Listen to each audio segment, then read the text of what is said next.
আপনাদেরকে পটুয়াখালী জেলা পুলিশের কনফারেন্স রুমে আজকের একটি প্রেস ব্রিফিং কেন্দ্র করে আপনাদেরকে সবাইকে স্বাগতম। আমাদের পটুয়াখালী সদরের ইটবাড়িয়া ইউনিয়নের মহিউদ্দিন ঈশা একজন অটো চালক। সে গত 4-2 তারিখে অটো নিয়ে বের হয়। এই নিজ এলাকায় সে যখন পটুয়াখালী সদরে থেকে নিট এলাকায় থেকে যখন সে অটো চালানোর বিভিন্ন কার্যক্রম শুরু করে, এই সময় দুইজন ছেলে, একজন নাম হলো নাহিদ আর তুহিন নামে দুই এখানকারই পটুয়াখালী সদরেই, যাদের এই ইটবাড়ি এলাকায় যাদের ঠিকানা, তারা তাকে ভাড়া করে আর কি। ভাড়া করে বিভিন্ন এলাকায়, শহরের মধ্যে বিভিন্ন এলাকায় তাকে নিয়ে ঘোরে। এমন করে তাকে নিয়ে যায় হলো দশমিনা থানা আলিপুর চাঁদপুর এলাকায় একটা গ্রামে।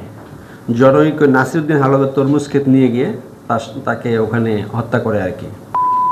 আমরা 5 তারিখ 11:30টার সময় এই লাশটা আমরা লাশটা রক্তাক্ত অবস্থার লাশ ওখানে ওই নাসিরউদ্দিন হাওলাদার তরমুজ ক্ষেতে আমরা এটা পাই।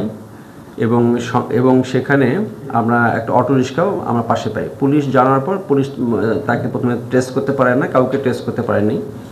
পুলিশ ওখানে গিয়ে লাশটাকে একটা ওই তরমুজ ক্ষেতের মধ্যে যে লোক থাকার যে একটা রাউন্ড থাকে কি টংঘরের মধ্যে তাকে পল দিয়ে তার রক্তাক্ত দেহটাকে আমরা ওখানে পুলিশ রিকভারি করে। এরপর পুলিশ আমরা ঘটনাস্থলে আমাদের জেলা পুলিশের ঊর্ধ্বতন কর্তৃপক্ষ সিনিয়র অফিসাররা ওখানে গিয়ে ভিজিট করে। প্রথমে কেউ তাকে ট্রেস করতে পারে না। এরপর আমরা এর দশমিনা থানায় এই নিয়ে একটা হত্যা মামলা রুজু হয় 6 ফেব্রুয়ারি। এরপর আমাদের দশমিনা থানা সহ আমাদের অতিরিক্ত পুলিশের সদর সার্কেল এটা আমার বিভিন্নভাবে আমরা খোঁজ করতে পারি এবং তাকে আমরা ট্রেস করতে পারিনি। দুই দিন পরে তার এই ব্যক্তিকে আমরা ট্রেস করতে পারি যে তার নাম মহিউদ্দিন ঈশা। সে একজন অটো চালক, তার বাসা হলো ইটবাড়িয়া পটুয়াখালী সদরে। এরপর আমরা এই শহরে বিভিন্ন এলাকায় সিসি ক্যামেরা ফুটেজ, লোহালিয়া ব্রিজের ওখানে সিসি ক্যামেরা ফুটেজ, শহরে বিচ্ছিন্ন সিসি ক্যামেরা ফুটেজ সার্চিং করে একটা উৎস পাই। সেই উৎস থেকে আমরা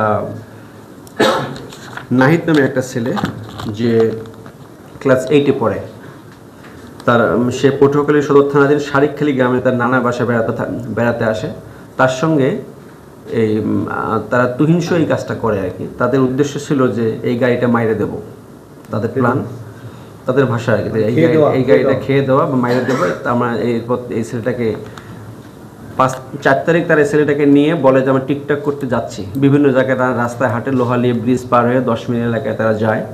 বিভিন্নখানে তারা একটা ফাঁকা স্পেস খুঁজতে থাকে যেখানে তাকে কোনো একটা কিছু করে এই গাড়িটা নিয়ে আসবে। এর করতে করতে তারা ঠিক 10 মিনিটে ওই চাঁদপুরা ওই আলিপুর গ্রামের চাঁদপুর এলাকায় ওই নাসিরউদ্দিন হাওলাদার তরমুজের ক্ষেতের পাশে যায়। গিয়ে তখন তাকে বলে যে চল সামনে, ওখানে গিয়ে আমরা কথা বলবো। টঙের ঘরে ওখানে গিয়ে তখন তাকে বলে যে তোর কাছে 300 টাকা আছে, আমাকে দে, আমি তোকে ইয়েতে গিয়ে দেবো, শহরে গিয়ে দেবো। তোকে আমি কেন টাকা দেবো? তখন ওখানে একটা দা ছিল, দা দিয়ে ওই তুহিন তাকে বিভিন্নখানে কোবানোর পর ওখানে কোবানোর পর্যায়ে তখন ওখানে নাহিদ ছিল। নাহিদকে বলে যে তুই ফেসে গেছিস, এখন তুই ইয়েটা ধর, যে 2টা পা ধর, আমি ফাইনাল ইয়ে করে দিই। পরে 2টা পা ধরার পেকে পরে তার কোবায় একদম বিচ্ছিন্নভাবে মৃত্যু নিশ্চিত করে।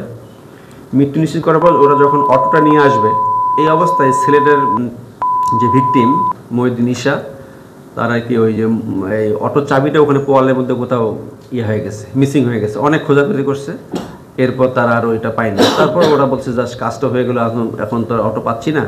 তখন তারা ওটা ওভাবে রেখেই তারা চলে এসে পাশে একটা জায়গায় ওই ভিকটিমের একটা মোবাইল ছিল, ওই মোবাইলটা পুকুরে ফেলাই দিয়ে ওরা যে যার মতো করে চলে যায়। ভিক্টিমের পকেটে যে 300 টাকা ছিল, এটা 100 টাকাতে 200 টাকা নিয়ে তুহিন এবং নাহিদ চলে যায়। আমরা এই পর্যায়ে রেজিস্ট্রেশন সদর সার্কেল সে ভিকটিমকে আইডেন্টিফাই করার ক্ষেত্রে আমরা করি। ওর বাবা হলো জাফর ফকির, যে মারা যায় ভিকটিম। ওর মা হলো একটা এখানকার নার্সিং একটা আছে ওই ইনস্টিটিউট, সেখানকার আয়া হিসেবে কাজ করে আর কি।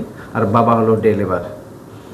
আমরা এরপর নাহিদকে নিয়ে আসি। নাহিদকে অনেক সিসি ক্যামেরা ফুটেজ অনেক এক্সামিনেশন করে আমরা তাকে পাওয়ার পর তখন দেখি যে সে ক্লাস 8-এ পড়ে। জিজ্ঞাসাবাদে সে বলে যে হ্যাঁ আমরা এই কাজটা করছি, আমি আমার টিকটকের জন্য এটা নিয়ে গেছিলাম, আমরা এটা আমাদের তুহিন আমাকে বলে যে এটা আমরা খেয়ে ফেলবো, এটা আমরা নিয়ে বিক্রি করে দিয়ে তারপর আমরা কয়েকদিন ভালো করে চলবো আর কি। এই প্রেক্ষিতে দুইজনেই অটোটা নিয়ে শহরে বিভিন্ন জায়গায় ঘুরে কোনো সুইটেবল না পেয়ে জাস্ট 4টে 4:30-এর দিকে তারা এই কাজটা করে বিকেলবেলা, ওই দিনেই 4 তারিখে। কিন্তু ওই জায়গাটা একদম নীরব জায়গা হওয়ার প্রেক্ষিতে মানুষজন আর ওই দিকে তরমুজ খেতে যায়নি আর কি। পরের দিন 11:30-এর সময় কেউ দেখে আমাদেরকে পুলিশকে খবর দেয়, এরপর আমরা পুলিশ 10 মিনিট থানা পুলিশ গিয়ে এই অবস্থা আমরা নিয়ে। এক্ষেত্রে আমরা এই তুহিনকে যেভাবে পেলাম, আমরা এখানে তো কোনো ট্রেস ছিল না বিষয়টা, ঘটনাটা আমরা একে পাওয়ার পর তারপর আমরা এই নাহিদকে যখন আমরা পেলাম, নাহিদের বক্তব্য অনুসারে তুহিনের বিষয়টা আসলো। তুহিন কিন্তু এলাকায় থাকে না।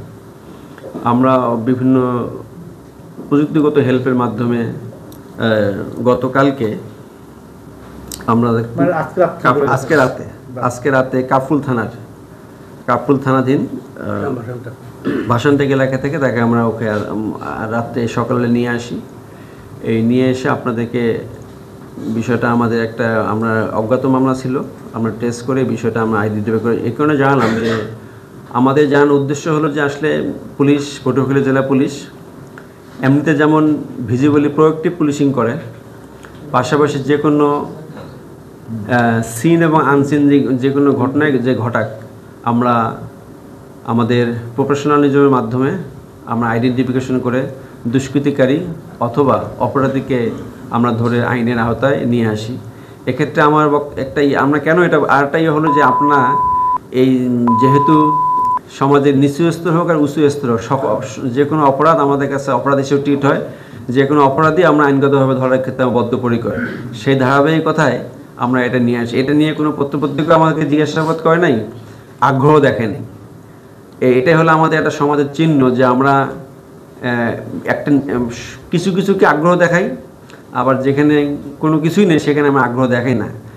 এটা আমাদের পটুয়াখালী জেলা পুলিশ আমরা ইয়ের ক্ষেত্রে অপরাধের ক্ষেত্রে অপরাধকে আমরা ট্রিট করি এবং আমাদের প্রফেশন যে অফিসার যারা আছে, যারা এটা নিয়ে কাজ করে, যারা ডেডিকেটেড এবং যারা অ্যাসাইন, তারা এই বিষয়গুলো চিহ্নিত করে জড়িতদেরকে আমরা আইনের হাতে সুপ দেওয়ার জন্য বদ্ধপরিকর। এটাই আমি আপনাদের মাধ্যমে পটুয়াখালীবাসীকে জানানোর জন্য এই আজকের এই ব্রিফিংটা। আমরা এর মাধ্যমে মহিউদ্দিন এশার একটা 20 বছরের একটা ছেলে যে অটো চালায়, যে তার ফ্যামিলি একটা উপার্জন ক্ষমতা, তাকে একটা সামান্য একটা ঘটনার প্রেক্ষিতে তার জীবনটা চলে গেল। এটার জন্য এটা তো আসলে আমাদের ফেরত দেওয়ার সুযোগ নেই, কিন্তু পাশাপাশি হলে আমরা যেটা কমিটেড পটুয়াখালী সেক্ষেত্রে আমরা আমাদের ইনভেস্টিগেশনের মাধ্যমে আমরা জড়িতকে গ্রেফতার করেছি এবং ঘটনাটা সম্পূর্ণরূপে আমরা উদ্ঘাটন করেছি।